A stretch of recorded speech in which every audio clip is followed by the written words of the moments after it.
The great happiness. Buddham saranam gacchami manopupangama dhamma manosiddha manomaya मनसाचे पदुठेन भासति वा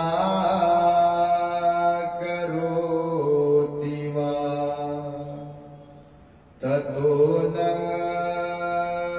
दुःखमनवेति चक्रं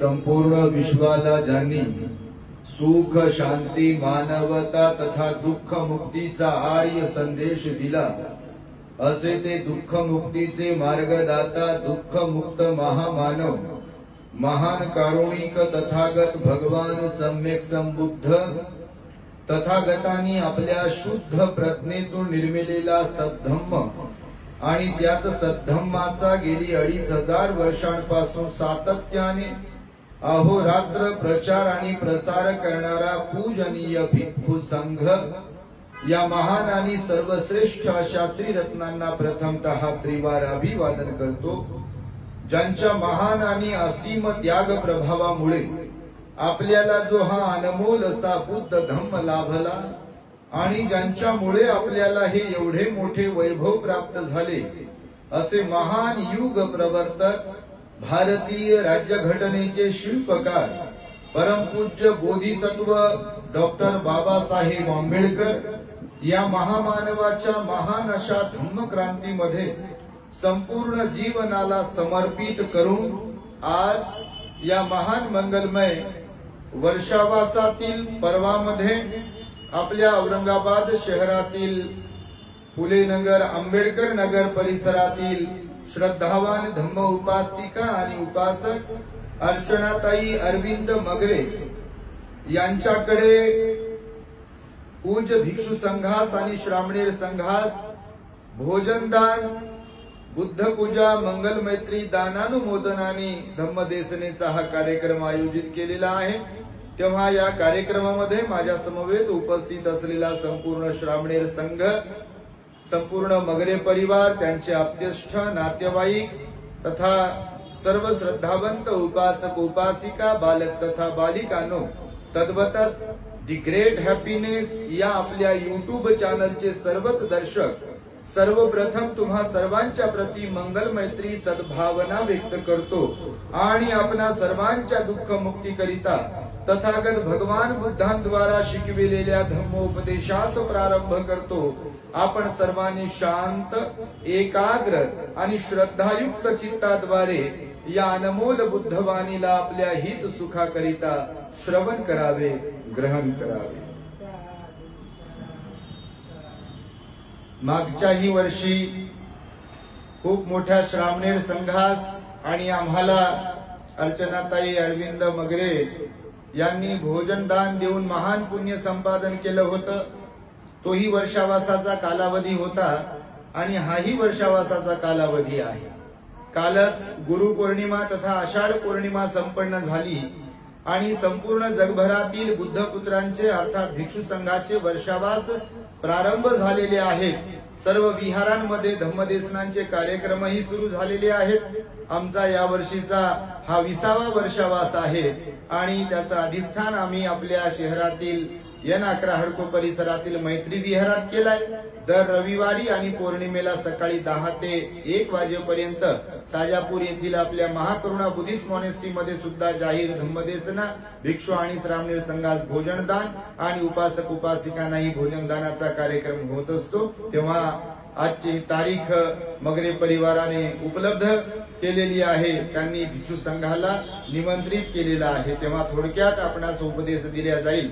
कारण वर्षावासाच्या 3 महिन्याच्या कालावधीमध्ये दररोज आणि दररोज सायंकाळी 6 वाजता मैत्री बुद्ध विहारातून मिलिंद प्रश्न या ग्रंथावरती आमची धम्मदेसना होत आहे कालपासून. आणि आपल्या द ग्रेट हॅपीनेस या युट्यूब चॅनल वरती लाईव्ह सुद्धा असते. म्हणजे घर बसल्या किंवा आपण आपल्या विहारातूनही त्या धम्मदेसनेचा आस्वाद घेऊ शकता, बुद्धाची वाणी ऐकून आपल्यामध्ये परिवर्तन घडून आणू शकता. तेव्हा आज एक अत्यंत महत्वपूर्ण भगवंताचा एक उपदेश आपणास मी देणार आहे. मनुष्याच्या उत्कर्षासाठी अत्यावश्यक अशा 4 संपदा त्याच्याकडे असायला पाहिजे, असा एक भगवंताने उपदेश दिलेला आहे. मनुष्याच्या उत्कर्षासाठी किती संपदा असायला पाहिजे मनुष्याकडे? संपदा म्हणजे संपत्ती किंवा आपल्याला जो लाभ प्राप्त झाला तो लाभ आपल्याकडे असायला पाहिजे, संपदा आपल्याकडे असायला पाहिजे. जसं आपण म्हणतो की आरोग्य संपदा किंवा आरोग्य संपत्ती आपल्याकडे असायला पाहिजे. भौतिक संपत्ती असते, आध्यात्मिक संपत्ती असते, नाही का, बौद्धिक संपत्ती असते, सांस्कृतिक संपत्ती असते. म्हणजे संपदा संपत्ती त्याला म्हणतात. तुम्ही कधी शब्द ऐकले असतील तर. म्हणजे संपदा म्हणजे संपत्ती आहे, त्याला धन म्हटलेलं आहे किंवा त्याला आपण काय म्हणू की आपल्याकडे असलेलं मौल्यवान काही गोष्टी त्यालाही संपदा म्हटलेलं आहे. आणि त्यामुळे आध्यात्मिकही संपदा आपल्याकडे असावी. कोणती आध्यात्मिक संपदा आहे? भगवंताने अनेक वेळा सांगितलेलं आहे. भौतिक संपदा ही आपल्याकडे असावी, परंतु प्रामुख्याने मात्र वेगवेगळ्या जरी संपदा असल्या तरी भगवान म्हणाले मनुष्याने स्वतःच्या उत्कर्षासाठी म्हणजे स्वतःच्या सर्वांगीण विकासासाठी आपल्याकडे 4 प्रकारच्या संपदा बाळगल्या पाहिजे. म्हणजे मनुष्याकडे त्याचा सर्वांगीण विकास होण्यासाठी, त्याच्या उत्कर्षासाठी किती प्रकारच्या संपदा आपल्याकडे बाळगल्या पाहिजे? 4 प्रकारच्या. त्या मी तुम्हाला थोडक्यामध्ये सांगणार आहे. बघा, त्यापैकी पहिली संपदा सांगितली भगवंताने उत्थान संपदा. लक्षपूर्वक ऐका. कोणती संपदा? उत्थान संपदा. उत्थान संपदा. उत्थान संपदा म्हणजे मेहनत करणे, कष्ट करणे, दीर्घोद्योगी असणे. तर बघा तुम्ही, सगळेच लोक कष्टकरी असतात काय? सर्वच लोक दीर्घोद्योगी आहेत काय? सर्वच लोक मेहनत करणारे आहेत का? बापा, आळसेल्या लोकांचा तर विचारच नका करू तुम्ही, किती आळसेले असतात. आहे तर मिळावं म्हणते. आजकाल तर बापा लय लोकांना तसंच वाटतं, सहज मिळालं पाहिजे म्हणते, एकदम फास्ट श्रीमंत झालो पाहिजे म्हणते आपण. आणि मग एवढ्या कोणकोणत्या मार्गाने जातात लोक, आणि मग ते जे काही प्राप्त जरी झालं ते गैरमार्गाने जर प्राप्त केलं असेल, म्हणजे मेहनतीशिवाय प्राप्त झालं असेल, कुणाचं वाईट करून प्राप्त झालं असेल, कुणाच्या डोळ्यात अश्रू आणून काही जर प्राप्त झालं असेल, तर ते आपल्याला सुख देईल म्हणताय का तुम्ही? देईल का सुख? कोणालाही सुख देत नाही. मी म्हणजे भगवंतानं भिकून नाही सांगितलं की फुकट खाऊ नका, हे पण मी जाहीरपणे सांगत असतो. कधी कधी भिक्खूंना सुद्धा सांगितलं, तुम्ही जर उपासकांकडे भोजन घेतलंय तर त्यांच्या प्रती तुम्ही मंगल मैत्री केली पाहिजे, सद्भावना केली पाहिजे, त्यांना तुम्ही उपदेश केला पाहिजे. जर तुम्ही नाही केला त्यांना उपदेश, जर मंगल मैत्री नाही केली, तुम्ही त्यांच्या प्रती आशीर्वाद नाही दिले, ब्लेसिंग नाही केली, तर तुम्ही ज्याप्रमाणे आहारातून विस्तव आत, तर जे काही त्यांच्याकडचं भोजन घेतलंय तर विस्तव घेतल्यासारखं समजलं पाहिजे, कारण ते तुमच्यासाठी बाधक ठरेल म्हणाले भगवान. कारण लोकांनी अत्यंत श्रद्धेनं सम्यक आजीविकेतून भोजन सन्मानपूर्वक दिलेलं असते, आणि त्यामुळे तुमचंही ते कर्तव्य आहे की तुम्ही त्यांना मंगल मैत्री, सद्भावना देणे, त्यांना उपदेश करणे, बुद्ध मार्गात त्यांना धम्म मार्गात प्रतिष्ठित करणे. आणि म्हणून गृहस्थांच्यासाठी सुद्धा भगवान बुद्धांनी सांगितलं की उत्थान संपदा आपल्याकडे असली पाहिजे, की मेहनत करून, कष्ट करून आपल्याकडे कुशलता प्राप्त केली पाहिजे. आपण मेहनत करून, कष्ट करून, प्रयत्न करून कुशलता प्राप्त केली पाहिजे. कुशलता प्राप्त करणे म्हणजे प्रावीण्यता मिळवणं. जसं की समजा माणसंच असतात. जसं तुम्ही आता तुमचं उदाहरण, कुटुंब असतं बघा लोकांची. आता लग्न तर कोणी लावून देईल, लग्न तर कोणी करील, पती तर कोणी बनून राहील समजा, नाही का. काही लोकांचे संसार बघा एकदम असे सक्सेस, ज्याला म्हणू आपण, यशस्वी झालेले असतात, आणि काहींचं गणित बिघडते. बघा तुम्हाला, बघा काहींचे मुलं एखाद्या विषयात हुशार असतात पण दुसऱ्या विषयात झिरो असतात. बघा, जसं शिक्षणात हुशार आहे आणि धार्मिकतेत भोपळा आहे.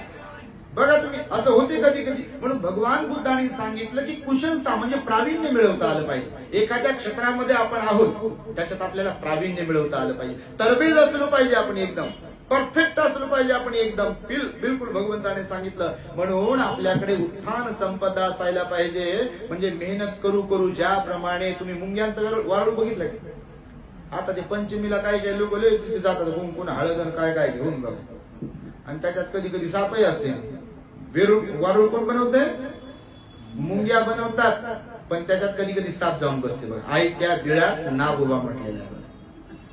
उंदीर बीळ तयार करते हो, आणि त्याच्यात जाऊन साप जाते आणि त्या बिचाऱ्या बीळ करणाऱ्या उंदराला खाऊन टाकते आणि स्वतः त्या बिळामध्ये राहते बा कधी कधी. म्हणून म्हण आहे आई त्या बिळात नाग उभा. म्हणून काही लोक बघा मेहनत करत नाही. मायबापाने कमवलं त्याच्यावरच चालले कधी. तुमचं नाही बाबा, तुम्ही फार चांगले आहे, तुमचा विषय नाही आहे. काहींची गोष्ट आहे बघा, मायबापाने कमवलं त्याच्यावरच गाडा चाललाय. आणि हे बिलकुल पत्ती आहे. खेळेल, दारू पिल, काय काय काय काय वाईट मार्गाला जाईल, भांडणं करील, केस वाढील, वाढवील, चष्मा घालील, याला मार त्याला मार, याला शिव्या दे त्याला शिव्या दे, याला नाव ठेव त्याला नाव ठेव, इकडचं तिकडं पाकडत बसायचं. हे काम करतात बघा काही लोक. तुम्ही नाही, तुम्ही फार चांगले बिलकुल. आणि त्यामुळे भगवंताने सांगितलेलं आहे की ज्याप्रमाणे बघा एखादा काही लोक काही प्राणी पशु पक्षी प्रावीण्य मिळवतात, आपणही आपल्या जीवनामध्ये काही विषयांमध्ये आपल्याला प्रावीण्य मिळवता आलं पाहिजे. आमच्या श्रामणेरांना मी नेहमी सांगतो बघा, तुम्ही वंदना पाठ केली पाहिजे, त्रिसरण पंचशील तुम्हाला पाठ असायला पाहिजे, लोकांना तुम्हाला ते त्रिसरण पंचशील देता आलं पाहिजे, अष्टशील तुम्हाला देता आलं पाहिजे, तुम्ही पंचशीलही पालन केलं पाहिजे, अष्टशीलही पालन केलं पाहिजे, दशशीलही पालन केलं पाहिजे. कोणती गोष्ट कशी करायची, कोणती वस्तू कुठे ठेवायची, स्वच्छता कशी ठेवायची, आपले अंथरूण पांघरूण कसे घड्या वगैरे व्यवस्थित लावून ठेवायचे, त्यांना दररोज सांगत असतो बघा. म्हणजे भगवंतांनी या सगळ्या गोष्टी सांगितल्या. कुशलता नाही तर झोपेतून उठले सगळं ते बेड काय काय काय काय तसंच ठेवले. हे आळशी या माणसाचं लक्षण आहे. असे माणसं जीवनामध्ये सक्सेस होऊ शकत नाही. बारीक बारीक गोष्टीतून ज्यांना, मग त्याला काय म्हणतात आमच्याकडे बघा, आमच्याकडे म्हणजे आपल्याकडे टिपण म्हणजे व्यवस्थितपणा. शुद्ध भाषेमध्ये त्याला काय म्हटलेलं आहे? व्यवस्थित. जसं तुझं आता घर आहे, आता घर बांधले, सोपं ठेवलंय, पण समजा आता इथं कचरा तिथं कचरा, इथं काय सांडलंय तिथं काय सांडलंय, माशा घोंगवलं. ते मला सांगा, यशस्वी गृहस्थांचं लक्षण आहे का हे? भांडे खरकटे समजा तुम्ही नाही करत तसे, पण सांगतो जसं असं कोण करत असेल. पाणी दिलंय वाढून, एका ठिकाणी गेलो आम्ही, काही ठिकाणी त्या ग्लासात बोट आणि पियायला पाणी घ्या म्हणते. कसं काय पिओ? म्हणजे तुम्ही घरात सुद्धा वावरत असणार. आता दिदीला बोलताना मी सांगितलं बघा की पाण्याचा ग्लास जर कधी भोजनाला आपण स्वतः बसत असेल किंवा कुणाला तरी भोजन वाढत असेल, तर यशस्वी गृहिणीचं, परफेक्ट गृहिणीचं लक्षण आहे की पिण्याच्या पाण्याचा ग्लास आपल्या ताटाच्या डाव्या साईडला असला पाहिजे. का? आता ही गोष्ट छोटीशीच आहे, तुमच्या माहितीसाठी सांगतो. तुम्ही माता भगिनी आहे, सगळे भोजन देता अत्यंत श्रद्धेने, पण विषय निघाला म्हणून सांगतो. ही गोष्ट छोटीशीच आहे, पण बऱ्याचदा उजव्या हातावर ग्लास. आपण कोणत्या हाताने खातो सरासरी? आता ग्लास जर इथे आहे बरोबर, तर हा हात इकडं न्या आणि ग्लासातलं पाणी पिवा. म्हणून वाढणाराच हे त्याने समजून घेतलं पाहिजे की ग्लास डाव्या हातात. तिथलं मी तेव्हा सांगितलं बघा, कधी पण म्हणजे स्वतः घरामध्ये असो की भंतीजीला असो की कुठे, कुशलता प्रावीण्य मिळवता आलं पाहिजे. करायचं कोणाला काही जमेल हो. समजा चिवर तर घे, कोणी घेईल चिवर, किंवा लग्न कार्य केले, घर बांध, हे कोणाला जमेल. पण काही लोक बघा प्रावीण्य मिळवतात, त्याच्यात परफेक्ट असतात त्याच्यामध्ये. भगवंताने सुद्धा सांगितलं की तुम्ही जे काही करत आहात, ज्या कोणत्या क्षेत्रामध्ये आहात, तिथे तुम्ही वरती असले पाहिजे. पण कोणाला ठकवून फसवून लबाडीनं वगैरे नाही, तर तुमच्यातल्या मेहनतीनं कष्ट करून तुम्ही पुढे गेले पाहिजे, त्याच्यात प्रावीण्य मिळवलं पाहिजे. आणि त्यामुळे मुंग्यांचं वारुळ तुम्ही जर कधी पाहिलं तर एवढं सुंदर बनवलेलं असते, फार सुंदर प्रकारे बनवलेलं असते. मुंगी केवढी असते? एकदम छोटी, अगदी छोटी असते बघा मुंगी. आणि वारुळ जमिनीच्या वरती आलेलं असते, त्याच्यात वेगवेगळ्या प्रकारचे असे होल वगैरे डिझाईन वगैरे असते बघा. तुम्ही कधी बघितलं? माणसाला काय बनवता येईल असं वारुळ मुंग्या बनवतात बघा. एवढं प्रावीण्य त्यांच्याकडे असते बघा, एवढी बुद्धिमत्ता त्यांच्याकडे असते. मुंगीच म्हणायला मुंगीच आहे, पण एवढं सुंदर प्रकारे. आता त्या दिवशी आम्ही बघा मनोचीला काम करत होतो, आम्ही सगळे श्रमदान करत होतो. आमच्या तिकडे कुटी समोर भिकू निवासासमोर झाड आहे. तर यावर्षी आता ते आम्ही शेती वगैरे तिथे केली, काय भाजीपाला हे तेल खूप काय लावले, फळाचे झाडं वगैरे भरपूर झाड लावले. तर एक झाड आहे मोठं, त्या झाडावर यावर्षी चिमण्यांनी खोपे बनवले बघा. आता या मोबाईलच्या नेटवर्कमुळे सॅटेलाइटमुळे चिमण्या कमी झाल्या बघा, मरतात बघा. तर ते पॉवरफुल रेंज असते ना त्या सॅटेलाइटची. आमच्याकडे मॉनेस्ट्रीला त्या चिमण्यांनी खोपे बनवले, ते 3-4 खोपे बनवले. एवढे सुरेख खोपे असतात, तुम्ही जर कधी पाहिले असेल. माणूस काय बनवेल एवढे सुरेख खोपे असतात बघा ते. तर हे प्रावीण्य मिळवलेलं आहे बघा. सुतार पक्षी आपल्या चोचीनं नारळाच्या झाडाला असं होल बनवतो बघा. बघितलं तुम्ही कधी? भगवंतानं म्हणून सांगितलं, उत्थान संपदा आपल्याकडे असली पाहिजे, मेहनत असली पाहिजे, जिद्दी असलो पाहिजे, चिकाटी असली पाहिजे, कष्ट करणारापैकी आपण असलो पाहिजे. पायावर पाय ठेवून हात घेतलाय खाली, या अडंगावर तर त्या अडंगावर, त्या अडंगावर तर या अडंगावर, नाकावर माशी उठेना, कामाचा पत्ता नाही, याला सांगते त्याला सांगते, हे करते ते करते, आणि स्वतः झोपूनच राहते एकदम. जेव्हा पाहिलं तर तुम्ही नाही बाबा, काही काहींची गोष्ट. म्हणून भगवंतानं सांगितलं कोणती संपदा असावी आपल्याकडे? पहिली उत्थान संपदा आपल्याकडे असावी, आणि निश्चितच ती असेल तर आपण एकदम सक्सेस कडे म्हणजे यशाकडे वाटचाल करू शकतो. दुसरी आरक्षा संपदा सांगितली भगवंताने. कोणती? आरक्षा संपदा. आरक्षा संपदेमध्ये काय म्हणाले भगवान? आपल्याकडे जी मेहनत करून संपत्ती किंवा धन दौलत किंवा जे जे म्हणून काही मिळवले आपण, घरदार म्हणा, मुलं बाळ म्हणा, आरोग्य म्हणा, त्याचं जतन करता आलं पाहिजे, टिकवता आलं पाहिजे, संपत्तीचं रक्षण करता आलं पाहिजे. घर विकण्याची वेळ आपल्यावर येऊ, समजा घर आपलं आहे तर घर विकण्याची वेळ नाही आली पाहिजे. आपल्याकडे जी संपत्ती आहे ना तिला टिकवता पण आलं पाहिजे. बऱ्याचदा लोकांना संपत्ती कमवता येते पण टिकवता येत नाही.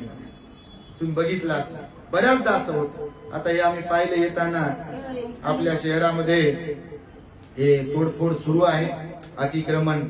हाय, वाईट वाटलं बघा. आता हे जे घर होते तुमच्या सर्व्हिस रोडला आंबेडकर नगर मध्ये आपल्या, तर घर सुटले बघा. किती वर्षापासून लोक राहत असतील तिथे, संसार करत असतील, शिकत असतील, काय काय जे सगळ्या गोष्टी घडत असतील. पण पूर्ण संजय नगर, मुकुंदवाडी आम्ही पाहिलं, बऱ्याच ठिकाणी रेल्वे स्टेशन कडे वगैरे, कांचनवाडीकडे अनेक लोकांचे घर पडले बघा. तर घर बांधणं फार मोठी मेहनत करावी लागते त्यासाठी, नाही का, संपत्ती कमवणं. पण जर ती आपल्याकडून गेली संपत्ती म्हणजे नष्ट झाली कुठल्या तरी कारणानं, तर फार मोठं दुःख होते ग्रहस्थ लोकांना. आणि त्यामुळे भगवान म्हणाले संपत्तीचे रक्षणही करता आले पाहिजे. आणि संपत्तीचे रक्षण कोण नाही करू शकत माहिती तुम्हाला? जे सील पालन करत नाही त्यांना संपत्तीचं रक्षण करता येत नाही. जे दुराचारी असतात, हिंस्र ज्यांची मनोप्रवृत्ती असते, चोरीची ज्यांची प्रवृत्ती असते, व्याभिचाराची प्रवृत्ती ज्यांची असते, खोटं बोलणे, लपवणे, ठकवणे, ही जी प्रवृत्ती ज्यांची असते, दारू गांजा बिडी तंबाखूच्या नादी लागलेले जे असतात, अशा लोकांकडे संपत्ती टिकत नाही, तुम्हाला सांगतो. आणि संपत्ती म्हणजे पैशाचीच नाही, तर जे दारू गांजा बिडी तंबाखूच्या आहारी गेलेले असतात की नाही, ही शरीर संपत्ती, आरोग्य संपत्ती सुद्धा त्यांची नष्ट होते. तुम्हाला उदाहरणासाठी जर पाहायचं असेल तर मी नेहमी सांगतो, शहरामध्ये आमखास मैदानासमोर कॅन्सर हॉस्पिटल आहे, तिथं जाऊन कधी पाहतो. भगवान म्हणाले आपण स्वतःला दुःखी दुःखी दुःखी म्हणत असतो, कधीतरी खरोखर दुःखी असणाऱ्या लोकांकडे पाहत जा, तुमचं दुःख कमी वाटेल तुम्हाला. कारण आपण तसं पाहतच नाही ना. दुःखी माणसांकडे पाहतो का आपलं दुःख झाल्यावर? आपण धीरूभाई अंबानीकडे पाहतो. हा, सक्सेस मिळवण्यासाठी पाहिलं पाहिजे, बिलकुल प्रगती करण्यासाठी. पण काही बाबतीमध्ये भगवंताने सांगितलेलं आहे. आणि त्यामुळे बघा, हे जर काय काय खात पीत असेल तर आपली आरोग्य संपत्ती सुद्धा ढासळते. म्हणून संपत्तीचं रक्षण करता आलं पाहिजे. उधळपट्टी करणारे पण आपण नसलो पाहिजे. बऱ्याचदा असं होते. त्या दिवशी एक आई रडून रडून सांगत होती, माझा मुलगा आहे एकुलता एक, भंतेजी कामाला जाते, मोल मजुरी करते, आम्ही गरीब आहोत पुणे, आपल्या तिथली गोष्ट समजा. आणि संध्याकाळी येताना रोज जे पैसे भेटत असतील, तर हातावरचं पोट असेल काही काही लोकांचं, तर पैसे भेटतात त्यातून अर्ध्या पैशाची दारू पिते. दारू पिऊन सोबत आणते, घरी येऊन जवान पोरगी आहे, पोरगा आहे वयात येत असलेला, बायको आहे तरुण, आई म्हणून मी आहे म्हणे, वडील आहे, आणि एकुलता एक पोरगा लाडा कौतुकानं वाढवलेला, आणि दारू पिऊन घरी येते. घरी पण पोरा म्हणजे सगळ्यांच्या समोर दारू पिते आणि काय काय आणते, आणि बायकोला शिव्या दे, पोरींना मारझोड कर, पोराला मारझोड कर, असं करते म्हणते बघा. आणि त्यामुळे भगवान बुद्धाने सांगितलं की सील पालन जे करतील तेच संपत्तीचं रक्षण करू शकतील आपल्या. बरोबर नाही? जे सील पालन करणार नाही, दुराचारी मार्गावरती जातील, त्यांना काय संपत्तीचं रक्षण करता येईल? म्हणून दुसरी संपत्ती कोणती बाळगायला सांगितली? आरक्षा संपत्ती. कोणती? आरक्षा संपत्ती. तिसरी संपत्ती सांगितली कल्याण मित्रता संपत्ती. कोणती? कल्याण मित्रता संपत्ती. कल्याण मित्रता म्हणजे काय? कल्याण मित्रता म्हणजे कल्याण मित्रता. आता कल्याण मित्र कोण? कल्याण मित्रता, कल्याण मित्र कोणाला म्हटलेलं भगवंतानं? की जे लोक आपल्याला धम्माच्या मार्गात प्रतिष्ठित करतात, सील पालन करण्यासाठी प्रेरित करतात, नाही का?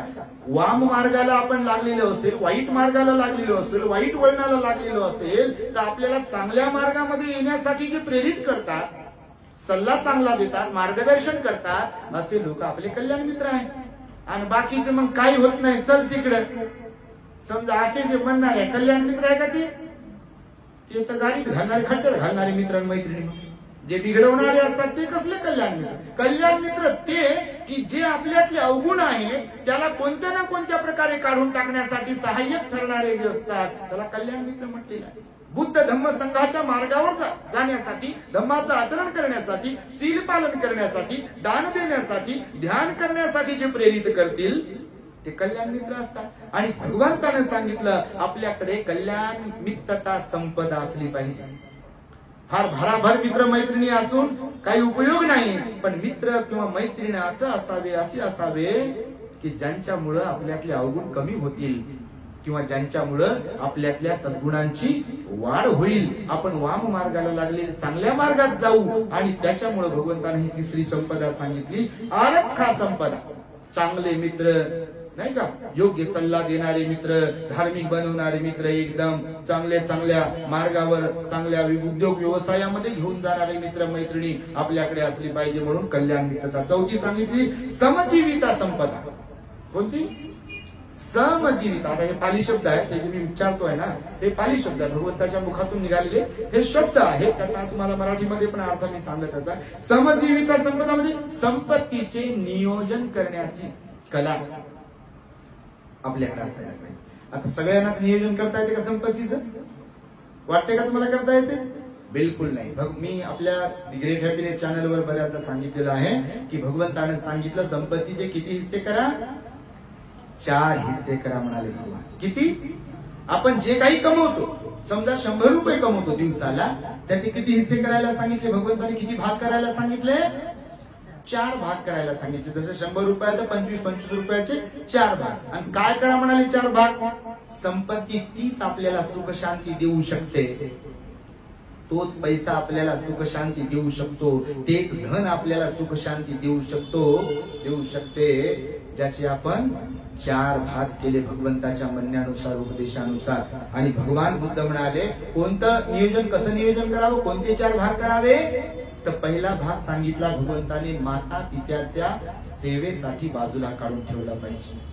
कारण आपल्यावर अनंत उपकार करणारे, निस्वार्थ प्रेम करणारे, आपल्याला जीवापाड जपणारे, आपल्याला वाईट मार्गाला न लागू नये यासाठी तत्परतेनं सावधता बाळगणारे, तसे चांगले संस्कार देणारे कोण लोक असतात?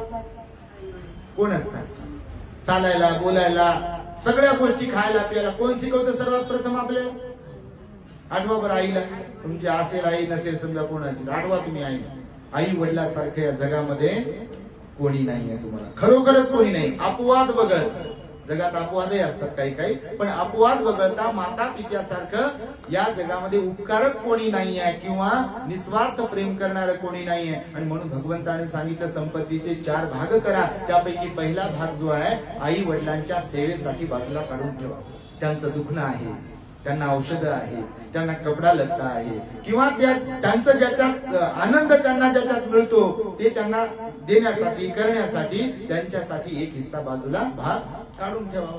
दुसरा भाग आपली पत्नी, मुलं, बाळ यांचा उदरनिर्वाह करण्यासाठी बाजूला काढून ठेवला पाहिजे. कारण पत्नी, मुलं, बाळ आहेत ग्रहस्थ लोकांना, त्यांचा सांभाळ करावा लागेल ना, नाही का? आणि त्याच्यामुळे भगवंताने सांगितलेलं आहे की आपल्या कुटुंबाचं उदरनिर्वाह करण्यासाठी, उपजीविका भागविण्यासाठी भगवंताने दुसरा हिस्सा बाजूला काढून ठेवायला सांगितलेला आहे की जेणेकरून आपल्या मुलाबाळांना, पत्नीला किंवा संपूर्ण परिवाराला आपण त्याच्याद्वारे व्यवस्थितपणे खाऊ पिऊ घालू शकतो, त्यांचा उदरनिर्वाह करू शकतो. तिसरा हिस्सा सांगितला भगवंतानं, जे काही कमवतो ते फक्त खाऊनच टाकायचं नाही, तर भविष्यामध्ये कधी संकट आहे, कधी आजारपण आहे, कधी दुःख आहे, कधी इमर्जन्सी, कुठलं अर्जंट काम आहे किंवा लग्न कार्य आहे, तर तेव्हा पैसा लागतो की नाही? आज आपल्या देशामध्ये जर तुम्ही पाहिलं तर लग्नामुळे कर्जबाजारी होऊन, शेतीमुळं कर्जबाजारी होऊन आत्महत्या करणारे कितीतरी लोक आहेत. तुम्ही पाहिलं असेल, तुमच्या आंबेडकर नगरातही पाहिलं असेल तुम्ही, कर्जबाजारी होऊन कोणी विष प्राशन करते, नाही का, कोणी अजून काय काय करते, हे बघितलं असेल तुम्ही. भगवंताने 2500 वर्षांपूर्वी सांगितलं बघा की ही वेळ कोणती आपल्यावर येऊ नये यासाठी संपत्तीचे 4 भाग करा. कारण पश्चातापाची गोष्टच राहत नाही मग आपल्याकडे. जर 4 भाग केले तर म्हणजे खाऊन बस संपला विषय, असं जर केलं तर पश्चाताप आहे. उद्या अडचण आली, संकट आलं तर पसरवा दुसऱ्या समोर हात, देता का मला, देता का मला, आणि ते देणार देते देते देते देते, त्याचं व्याज वाढते, कर्ज वाढते, मग आपली होती फजिती. बघा तुम्ही, ज्यांच्याकडे जे कर्जबाजारी झालेत बघा, त्यांना एक घास सुखाचा जात नाही बघा. शरीर असं बारीक होते, आम्ही हे पाहतो काही काही ठिकाणी जे लोक कर्जबाजारी आहेत. बिलकुल भगवंताने सांगितलं. आणि म्हणून तिसरा जो हिस्सा आहे तो इन्व्हेस्टमेंट करून ठेवा, जमा पुंजी करून ठेवा. समजा 100 रुपयातले 25 रुपये जमा करून ठेवा. त्या 25 चे 25 करत करत किंवा जे जे काही तुम्ही कमवता, आता 25 नाही बाबा, किती कमवतात ती लोक दिवसाला सांगतात येत नाही. आता तर बाबा पत्नी कमवते, पती कमवते, पोरगा कमवते, पोरगी कमवते, विचारूच नका. घरातले मोठमोठे पॅकेज असतात. तुमच्याकडे किती आहे माहित नाही आम्हाला, पण सांगतो तुम्हाला. आता का नाही, खरं तर बाबासाहेबांची पुण्याई आहे. बौद्ध समाजाकडे आपण जेव्हा पाहतो ही कुणाची पुण्याई आहे? बाबासाहेबांची पुण्याई आहे. कारण गावाखेड्यातून शहरात येण्याची संधी बाबासाहेबांमुळे प्राप्त झाली. हे दाग दागिने, घर दार सगळं काही जे आहे हे बाबासाहेबांमुळे आहे. आपण जरी मेहनत करत असलो आणि त्यामुळे आपण जमापुंजी सुद्धा करून ठेवणाऱ्यांपैकी असलो पाहिजे. कारण उद्या कधी कशी वेळ येईल हे सांगता येत नाही आणि दुसऱ्यांच्या समोर हात पसरवणाऱ्यापैकी आपण नसायला पाहिजे. आणि त्यानंतर चौथा हिस्सा भगवंताने सांगितला बाजूला काढून ठेवावा, दान पुण्य करण्यासाठी. माहिती तुम्हाला किती हिस्से सांगितले? आपण कमवतो त्या संपत्तीचे किती भाग करायला सांगितले? तुम्ही करता का? करा. करत नसाल तर भगवंताची वाणी आहे. कारण भविष्यामध्ये आपल्यावर पश्चातापाची वेळ येऊ नये.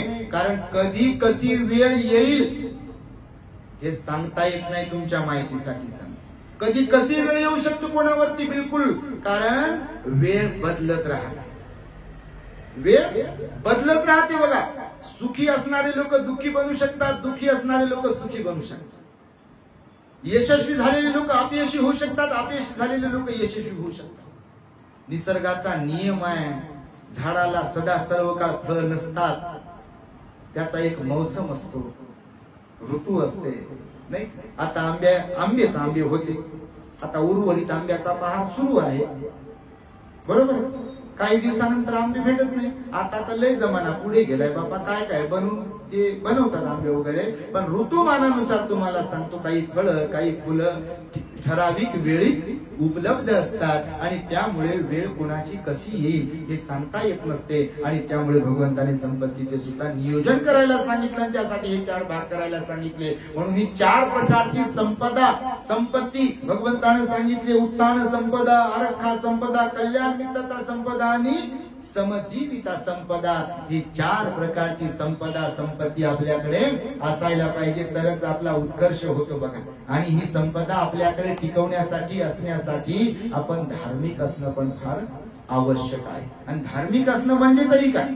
फक्त मेणबत्ती अगरबत्ती लावणं, पाया पडणं यालाच धार्मिक म्हणत नाही. तर ज्यांचं ही वाणी शुद्ध आहे, ज्यांचं मन निर्मळ आहे, ज्यांचं शरीराचं कर्म शुद्ध आहे, त्यांना धार्मिक म्हटलेलं आहे. ज्यांचा आपल्या कायावाच्या मनावर संयम आहे, ज्यांचं जीवन संतुलित आहे, जे कधी कुणाला त्रास देत नाहीत, कधी कुणाला परेशान करत नाहीत, असे जे लोक असतात ते धार्मिक लोक असतात. समजलं तुम्हाला? जे कधी कुणाला रडवत नाही, जे कधी कुणाचं वाईट करत नाहीत, जे कधी स्वतः कोणत्या वाईट मार्गावर जात नाहीत, ते लोक धार्मिक असतात. ज्या लोकांना आपल्या परिवारासह समाजाचाही विकास करण्याची एक मनोवृत्ती ज्यांच्यात असते, ते लोक धार्मिक असतात. जे स्वतःसह इतरांचाही विचार करतात, असे लोक धार्मिक असतात. जे लोक सिलवान असतात, गुणवान असतात, संयमशील असतात, ते लोक धार्मिक असतात. आणि त्यामुळे आपण आज अत्यंत श्रद्धायुक्त चित्ताने अर्चनाताई अरविंद मगरे यांनी, दोघेही तरुण आहेत परंतु अत्यंत धार्मिक आहेत, दोघेही श्रद्धावान आहेत, त्यांचा परिवारही श्रद्धावान आहे. म्हणून मागच्याही वर्षी त्यांनी श्रामणेर संघाला, भिक्खू संघाला भोजनदान दिलंय. याही वर्षी त्यांनी श्रामणेर संघाला, भिक्खू संघाला भोजनदान दिलंय. खरं तर हे वर्षावासाचं पर्व आहे. आमच्याकडे बघा, आम्ही वर्षावास मागच्याही वर्षी याही वर्षी लोकांना भोजनाच्या तारीखा दिल्या होत्या. आता या वर्षी काही श्रामणेर शिबिर नाही आहे, फक्त आम्ही 5-6 जण आहोत, कारण कामाचा व्याप वाढला त्या कारणाने या वर्षी श्रामणेर शिबिर घेतलं नाही. ज्या दिवशी आम्ही पॉम्पलेट तयार केलं किंवा आता वर्षावास सुरू होते 10 तारखेपासून, तर श्रद्धावंत लोक असतात, तारखा मागतात. कधी कधी त्यांना कधी एकही भंतेची भेटत नाही, तर म्हणून आम्ही स्टेटसला ठेवलं. ज्यांना कुणाला भोजनाच्या तारखा पाहिजे त्यांनी 7 दिवसांशी संपर्क साधावा, त्यांचा नंबर वगैरे दिला. स्टेटस ठेवला. उद्या संध्याकाळी तारखा बुक, 3 महिन्याच्या तारखा बुक झाल्या बघा. आणि लोक पुन्हा आता रोज फोन करू आम्हाला तारीख द्या ना, कुठून द्यावा तारीख, आता काय वर्षावास वाढवा, एका वर्षाचा वर्षावास करावं की कसं करावं आता. आणि त्यामुळे लोकांची श्रद्धा फार वाढत आहे, लोकांमध्ये धार्मिकता वाढत आहे. ही फार मोठी जमेची बाजू आहे बघा. आणि महामानव बोधिसत्व डॉक्टर बाबासाहेब आंबेडकरांना हेच अभिप्रेत होतं आपल्या लोकांकडून. कारण तुम्ही इतर लोकांकडे पहा, त्यांना बिचाऱ्यांना नाव ठेवणं फार सोपं जाते, आणि आपल्या लोकांना तर ते लय चांगलं जमतं, नाही का? म्हणजे सगळ्यांना नाही, तुम्ही फार चांगले, पण काही लोक तोंड सुख घेण्यात फार तरबेज असतात, फार परफेक्ट असतात बघा. या धर्मामध्ये असं आहे, त्या धर्मामध्ये असं आहे, ते फार अंधश्रद्धा पाळतात, आणि बिलकुल काय जे असेल ते. मी म्हणतो त्यांच्या पद्धतीनं ते त्यांची श्रद्धा, त्यांची धार्मिकता एकदम चांगल्या प्रकारे पार पाळतात. आपलं काय? आपल्या लोकांकडे बघा, विहाराचं तोंड माहित नाही काही लोकांना. तुम्ही सांगितलं काही लोकांना विहाराचं तोंड माहित नाही, काही लोकांना भंतेजी माहित नाही, काही लोकांना दानाचं महत्व नाही, काही लोकांना पंचशीलच माहित नाही, तो उपवास तर फार दूर की बात आहे. काही लोकांना ध्यानाचा गंधही नाही. तुमच्या माहितीसाठी सांगतो, बिलकुल काहीच माहित नाही बुद्धाबद्दल, बाबासाहेबांबद्दल दूर पर्यंत. फक्त खायचे म्हणून खायचे, जिवंत आहोत म्हणून जगायचे, खाण्यासाठी जगणं, जगण्यासाठी खाणं. एक दिवस आला की बटन दबलं की गे. भगवान म्हणाले असं नाही झालं पाहिजे. आपण मनुष्य आहोत ना, प्राणी आहोत का आपण? पशु पक्षी आहोत का आपण? मनुष्य आहोत. आणि मनुष्यामध्ये सत्सद विवेक बुद्धी आहे, आणि ती असायला पाहिजे. म्हणून चांगलं काय, वाईट काय, योग्य काय, अयोग्य काय, हे मनुष्याला समजायला पाहिजे. आणि त्यामुळे लोकांमध्ये श्रद्धा वाढली पाहिजे, लोकांमध्ये धार्मिकता वाढली पाहिजे. त्यामुळे म्हणून आंबेडकर नगर, फुले नगरामध्ये वास्तव्य करणाऱ्या मगरे परिवाराकडून अत्यंत श्रद्धायुक्त चित्ताने हे जे काही भोजन आदी दान पुण्य केल्या जात आहे, या पुण्याच्या बलाने त्यांच्या संपूर्ण परिवारास मिळालेल्या आयुष्यामध्ये क्षण प्रतिक्षण सुख, शांती, समाधान, आयुष्य, आरोग्य आणि बळ प्राप्त व्हावे, यासाठीची मंगल मैत्री सद्भावना व्यक्त करतो आणि माझ्या शब्दांना मी इथे पूर्ण विराम देतो. भवतो सब मंगलम रखन्तु सब देवता सब बुद्धानुभावेन सदा सोत्थी भवन्तु ते.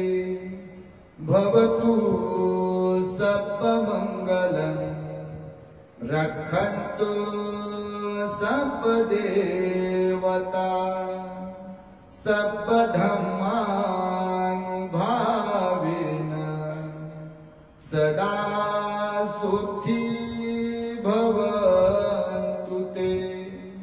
भवतु सप्पमङ्गलं रक्षन्तु सप्पदेवता सप्पसङ्घानुभावेन सदा सुखी भवन्तु ते।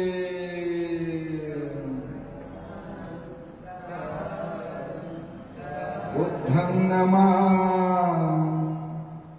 धम्मं नमः, संघं नमामि। The great happiness. बुद्धं शरणं गच्छामि।